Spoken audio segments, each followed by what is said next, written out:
Teenage Defiance Explained, Balancing Freedom and Boundaries. Have you ever looked at your teenager and thought, what happened to my sweet child? And who is this person arguing with me over everything? Maybe it's curfew or homework. Maybe it's that one simple request, like taking out the garbage, that somehow turns into a full-blown debate.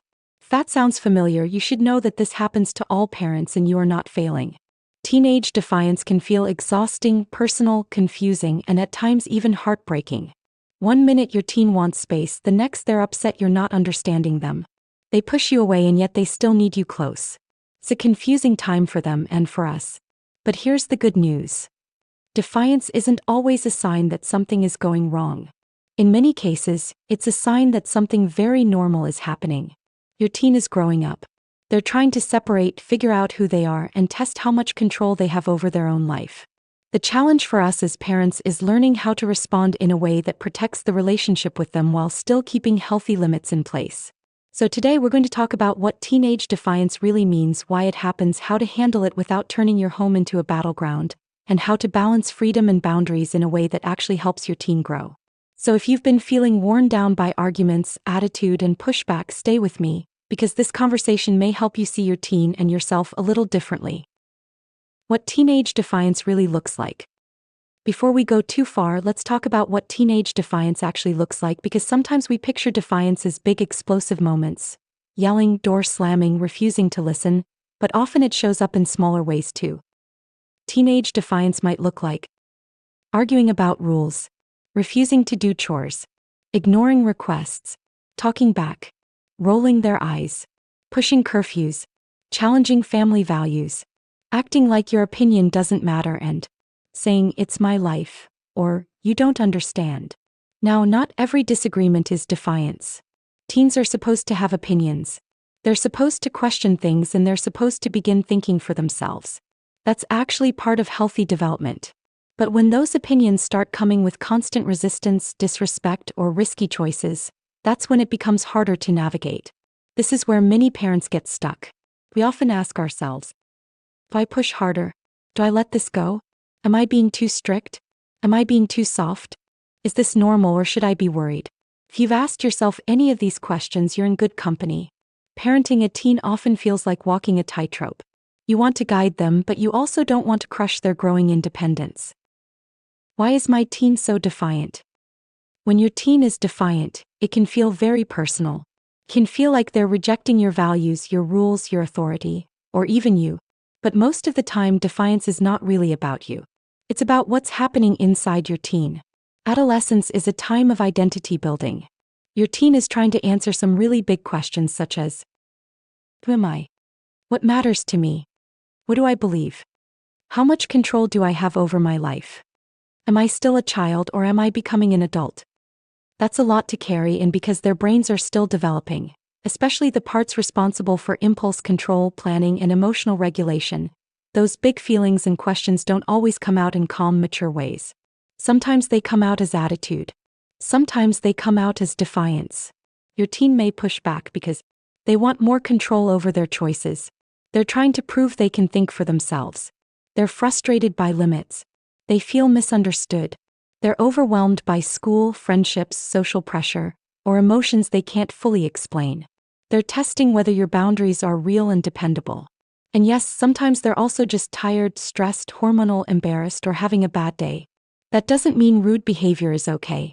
But understanding why it happens helps us respond more wisely. When we see defiance only as disrespect, we often react with anger. When we also recognize it as part of development, we're more likely to respond with calm leadership. The emotional side of defiance for parents. I also want to pause here and talk about you for a minute, because teenage defiance doesn't just affect our household routines. It affects our hearts.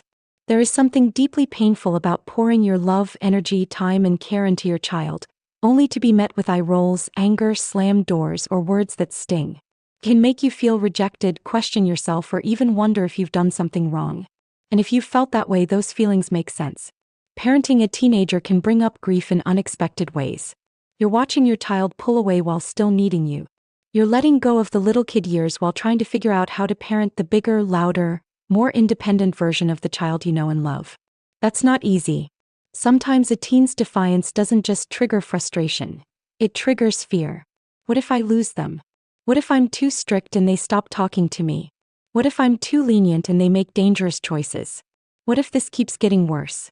Those fears are real, but this is exactly why we need a plan that isn't driven only by emotion in the moment. We need a way to respond that protects both connection and structure. Why boundaries matter so much. Here's where parenting gets tough. We want to give our teens enough freedom to grow, but we also know that they still need guidance, protection, and structure. That's where boundaries come in. I like to think of boundaries as guardrails on a bridge. Guardrails don't stop you from moving forward. They don't keep you trapped. They simply keep you safe while you travel. They make freedom possible without chaos. Healthy boundaries help teens learn self-control, understand limits, experience consequences, feel secure, know what's expected, build trust with parents, and practice responsibility before adulthood. And here's something I think matters a lot. Even when teens complain about rules, those rules often make them feel safer than they'll ever admit. Predictable boundaries tell them, my parents care enough to guide me. My home has structure. Someone is paying attention. Now, boundaries don't mean controlling every little thing. They don't mean micromanaging your teen's personality, style, or every preference. Boundaries work best when they're focused on what truly matters, like safety, respect, health, honesty, and responsibility. When every issue becomes a rule, teens start to feel smothered, but when there are no real limits, they can feel unanchored. The goal here is balance. Freedom and boundaries can work together. One of the biggest mistakes we can make is assuming that freedom and boundaries are opposites. They're not. In healthy parenting, they actually work together. Freedom without boundaries can leave a teen overwhelmed, unsafe, or underprepared. Boundaries without freedom can leave a teen resentful, secretive, and desperate to break away. What we're really aiming for is guided independence. We gradually give our teens more freedom as they show they can handle it, and then when they're not ready for a certain freedom yet, we don't shame them, we coach them. For example, if your teen shows responsibility with their phone, maybe they earn more privacy. If they consistently come home on time, maybe curfew gets a little more flexible. If they handle money well, maybe they take on more financial responsibility. If they make unsafe choices, freedom may need to pause until trust is rebuilt. This teaches a very important life lesson. Freedom and responsibility go together. That's a lesson they'll need far beyond the teen years. Pick your battles wisely. One of the hardest lessons I've learned as a parent is this. If we fight over everything, our home becomes a battleground instead of a safe place to land. Not every issue deserves the same amount of energy. Some things truly matter and some things are annoying but not dangerous. But if we treat every disagreement like a 5-alarm fire, everyone ends up exhausted. So ask yourself, is this a safety issue, a respect issue, a health issue, or a values issue? Or is it mostly a preference issue? For example, you may need to stand very firm on drinking and driving, substance use, unsafe dating situations, skipping school, cruel or abusive behavior, lying about important things, and breaking major family rules. But you may choose to loosen your grip on clothing style, hair choices, music preferences, harmless bedroom mess, and slightly mismatched socks and hoodies you don't understand. That doesn't mean you stop parenting. It means you use your energy wisely. When teens feel criticized about everything, they stop hearing what matters most. But when we save our strongest boundaries for the biggest issues, our voice carries more weight. Avoiding power struggles. Power struggles are one of the quickest ways to drain the peace out of your home, and the tricky thing is, they often start before we even realize we're in one. It might begin with a simple request. Please put your phone away at dinner. Your teen snaps back. You're always controlling everything. And suddenly you're both defending yourselves instead of solving the actual problem. When that happens, try to remember this. You do not have to attend every argument you're invited to. That doesn't mean you let disrespect slide. It means you don't let your teen's emotional intensity pull you into a shouting match. Here are a few ways to avoid power struggles. 1. Stay calm. I know, that sounds easier said than done, but your calm is powerful. When you stay steady, you keep the situation from escalating. You model the emotional regulation your teen is still learning. You could say something like, I'm happy to talk when we're both calm. I'm not going to argue with you. Or, we can take a break and come back to this. 2. Don't over-explain in the heat of the moment. When teens are angry, they often aren't ready for a lecture. Short, calm, clear statements work better. 3. Refuse the bait. If your teen says something rude to provoke a reaction, don't give the reaction they're hoping for. Stay grounded. 4. Revisit the issue later. Not every conversation needs to happen immediately. Sometimes the best thing you can do is pause and come back when emotions are lower. 5. Keep your authority without turning cruel. You can be firm without being harsh, and you can hold a boundary without humiliating your child. Offer choices to reduce resistance. One of the easiest ways to lower defiance is to give your teen some control within your boundaries. Teens push back hard when they feel powerless, but when they're given reasonable choices, they often become more cooperative. Instead of saying, "Clean your room right now. Try this. Would you rather clean it before dinner or before bed?" Instead of saying, "You need to start your homework this second. Try being more reasonable with them. What's your plan for getting homework done tonight?" Instead of, "You're not going out because I said so. Try this reasoning. If you want to go out Friday, I need to see responsibility with homework and curfew this week." Choices help teens feel respected. They also shift the conversation away from control and toward responsibility. Remember, you're still the parent, you're still setting the limit, and you're allowing your teen to have a voice inside that structure. That can make a huge difference. Respecting their independence without losing your role. Teens need room to grow. They need chances to make decisions, solve problems, and learn from mistakes. If we hold too tightly to every part of their life, we may accidentally send the message, "I don't believe you can handle this." Respecting independence doesn't mean stepping back completely. It just means gradually shifting from manager to coach. Here are some ways to do that. Listen more than you lecture. Your teen wants to be heard even if they don't always show it. When you listen first, you lower defensiveness and build trust. Try saying, "Help me understand what you're thinking. What feels unfair about this to you? What do you wish I understood?" Give responsibility. Let them manage more of their own life in age-appropriate ways by keeping track of assignments, packing sports gear, budgeting spending money, managing part-time work schedules, and taking responsibility for waking up on time. Encourage problem solving. Instead of rushing in with the answer, ask, "What do you think would help? How do you want to handle this? What's your plan if that doesn't work?" Respect privacy while still staying involved. Teens need personal space, but privacy should not become secrecy. You can respect their room, their friendships, and their thoughts while still staying aware of what's going on in their world. When teens feel respected, they're often more willing to respect our guidance in return. Healthy discipline versus harsh control. When a teen is defiant, it's very tempting to tighten the screws, to get louder, punish harder, or try to win. But harsh control often backfires. It may create short-term compliance, but it can also create resentment, secrecy, and emotional distance. Healthy discipline is different. Discipline means teaching or helping your teen connect actions with consequences and learn the skills they need to make better choices next time. Healthy discipline includes clear expectations. Teens need to know what the rules are and why those rules exist. Don't assume they understand your reasoning. Consistent consequences. If a boundary is crossed, the consequence should be predictable and connected to the issue whenever possible. Calm follow-through. Yelling can make you feel powerful in the moment, but calm consistency is usually far more effective. Respect.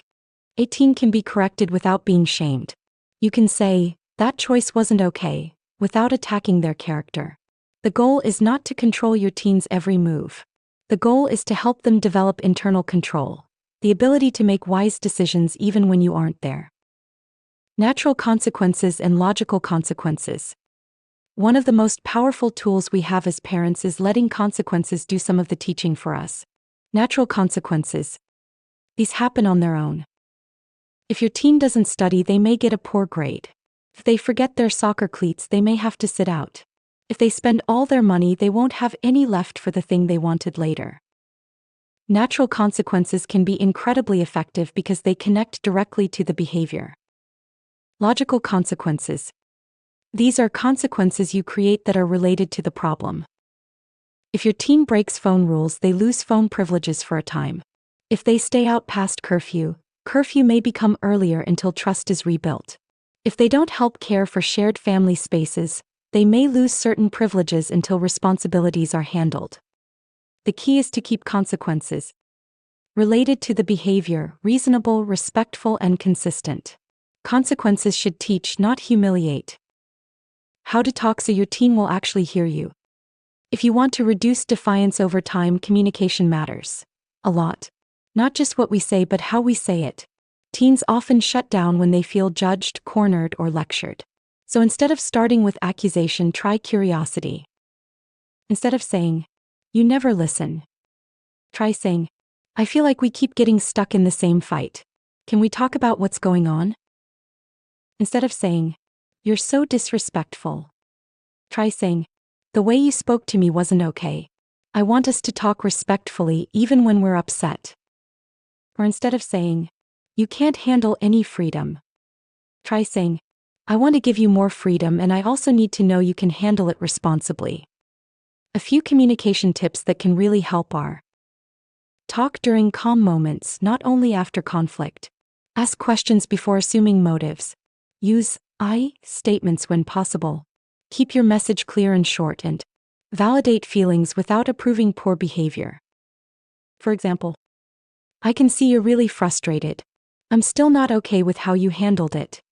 That kind of response tells your teen, "I see your feelings, but the boundary still stands." What if defiance is really about something deeper? While teenage defiance is often normal, it's also important to remember that sometimes defiance is a symptom of something deeper. If your teen's behavior suddenly changes or becomes extreme, it's worth looking beneath the surface. Sometimes what looks like rebellion is actually pain, anxiety, depression, overwhelm, bullying, academic stress, social struggles, low self-esteem, or even a cry for help.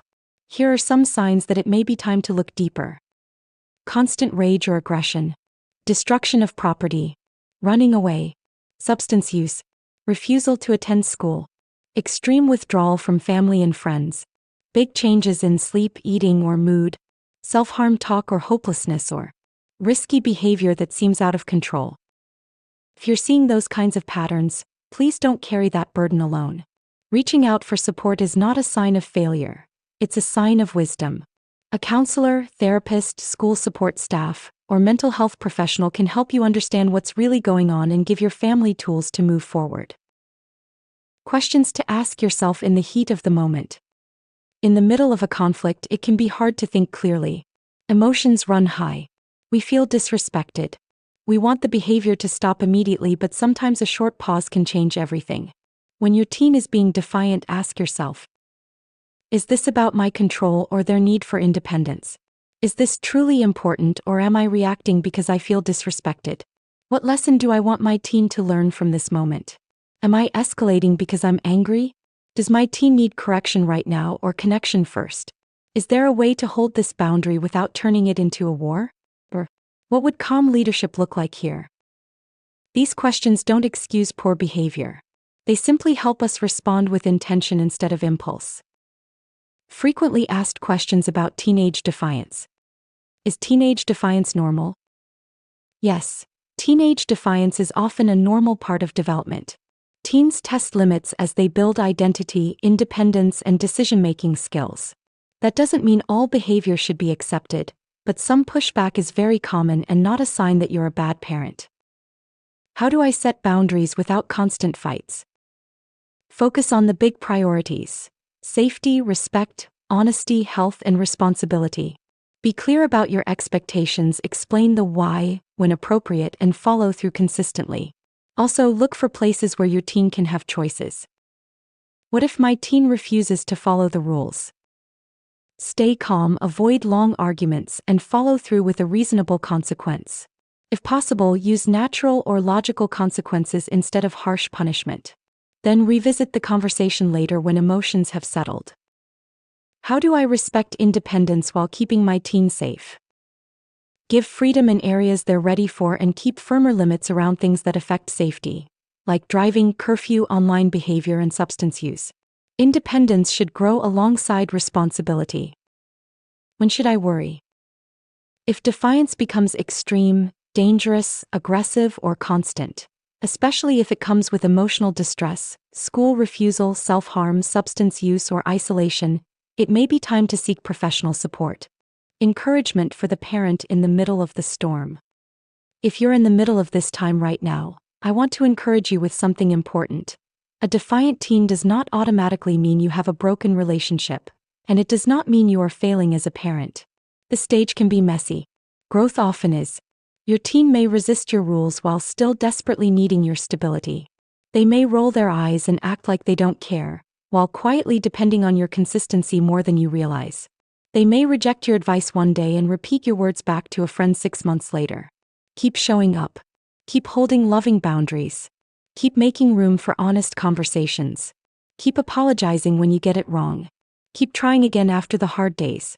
Your teen doesn't need a flawless parent, they need a steady one, a safe one. A parent who is willing to keep loving them through the storm while still guiding them toward maturity. And if I'm honest, I think that's one of the hardest and holiest parts of parenting. Learning how to stay close enough to love deeply while stepping back enough to let our children grow. Teenage defiance can feel exhausting, frustrating, and at times deeply personal, but it doesn't always mean something is wrong. Often it means your child is growing, stretching, testing, and trying to become their own person. The goal isn't to control every move your teen makes. The goal is to help them become someone who can eventually guide themselves with wisdom, responsibility, and self-control. So the next time your teen rolls their eyes, argues over a rule, or pushes back against your boundaries, try to pause before reacting. Remind yourself that this moment is not just about behavior. It's also about growth, learning, and relationship. Hold steady, stay loving, keep the boundary clear. And remember, you and your teen are both learning your way through this time together. I'd love to hear from you. What does teenage defiance look like in your home, and what has helped you handle it? Share your thoughts in the comments below. Your story might encourage another parent who really needs it today. And if this video was helpful, don't forget to like, subscribe, and share it with another parent who could use a little support. Thanks so much for being here with me today. Until next time, take care of yourself, take care of your family, and keep parenting with love.